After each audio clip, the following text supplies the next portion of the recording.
Today, we are going to dive deep into the latest family income and expenditure survey for 2025. We're going to break down the official numbers on what Japanese households are spending, what they're earning, and really get a feel for the country's economic pulse as we close out the year. Hello, this is Japanese Economic Review Channel. Thanks for tuning in. Our goal here is to cut through the noise and make sense of the key economic data so you can really understand what's going on behind the headlines. All right, here's our game plan. We'll kick things off with a big spending snapshot for 2025. Then, we'll see where folks are cutting back, and perhaps more interestingly, where they're still opening their wallets. After that, we'll connect this all to the household income story, and finally, wrap it all up to figure out what this really reveals. So, first up, the 2025 spending snapshot. Let's get right to the big picture and see what the end-of-year numbers are telling us. So what's the magic number? It's 351,522 yen. Now, to be clear, that's the average monthly spending for a household of 2 or more people in December 2025. But, a number like this, it's just the tip of the iceberg. It doesn't really tell us the whole story. And this is where things get really interesting.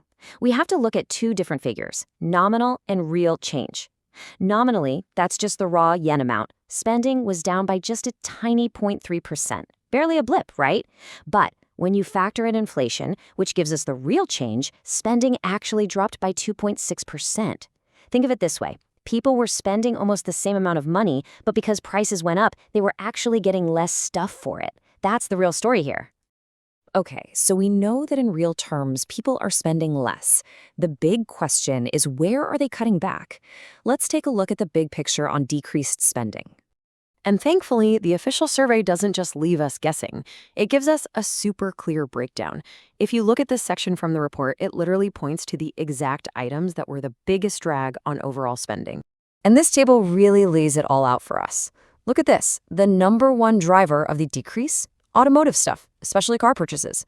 That alone dragged the total down by 0.72%. Next up, we have equipment repair and maintenance. Think fixing things around the house. And third on the list, miscellaneous expenses, with donations being a big part of that drop. You can see a really clear pattern emerging, right? People are putting the brakes on big-ticket items and pulling back on spending that isn't absolutely essential. But wait, it's not all doom and gloom. The story isn't just about cutting back. There are some surprising pockets of growth where money is still being spent, and this is where the picture gets a lot more nuanced. So, just like the report showed us what people stopped buying, it also highlights what they started buying more of. Even with that overall drop in spending, some areas saw some pretty impressive growth. Let's break it down. Topping the list of what's growing is medical services, and specifically, dental care. Interesting, right? Close behind that, we see recreational durable goods, things like musical instruments. And third, recreational services, with domestic package tours seeing a really nice bump. So what does this tell us? Well, while people are saying no to a new car, they're saying yes to their health, to their hobbies, and to getting out and having experiences like travel. It's a fascinating shift in priorities. All right, this brings us to the million-yen question, doesn't it? Why are people making these very specific choices? To understand that, we can't just look at spending. We have to flip the coin and look at the household income story. So, why are households spending this way? Let's really connect the dots here. Because these spending patterns we've been talking about, they don't just happen out of nowhere. They are a direct reflection of what's going on with people's paychecks. This chart right here from the report tells a huge part of the story. It shows the real year-on-year change in income for working households all through 2025. And just look at that line. It's basically flatlining around 0, and in some months, it even dips below. This visual really sets the stage for the hard number we're about to see. And there it is, 0, a big, fat 0.0%. That was the year-on-year change in real income for worker households in December. Let that sink in. Once you adjust for rising prices, wages didn't grow, not one bit. They were completely and totally stagnant. But there's a little twist in the tail. While real income was flat, real disposable income actually went up a little bit, by 1.2%. Now you're probably asking, what's the difference? Well, disposable income is basically your take-home pay. It's the money you have left to either spend or save after things like taxes and Social Security have been taken out. The fact that this number went up, even just a little, probably means there were some changes in those non-spending deductions. It gave households just a tiny bit more breathing room, even though their overall paychecks weren't actually growing in real terms.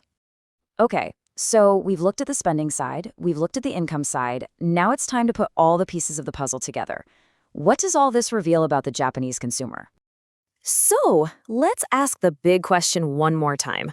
What does all this data really tell us about the state of the average Japanese consumer as we wrap up 2025?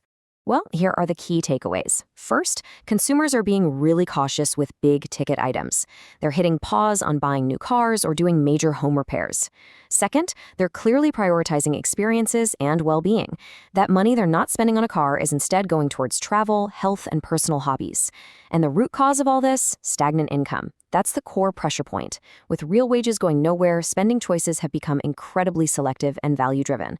It's a story of a consumer who is adapting to a tough reality by making very deliberate choices about what truly matters to them.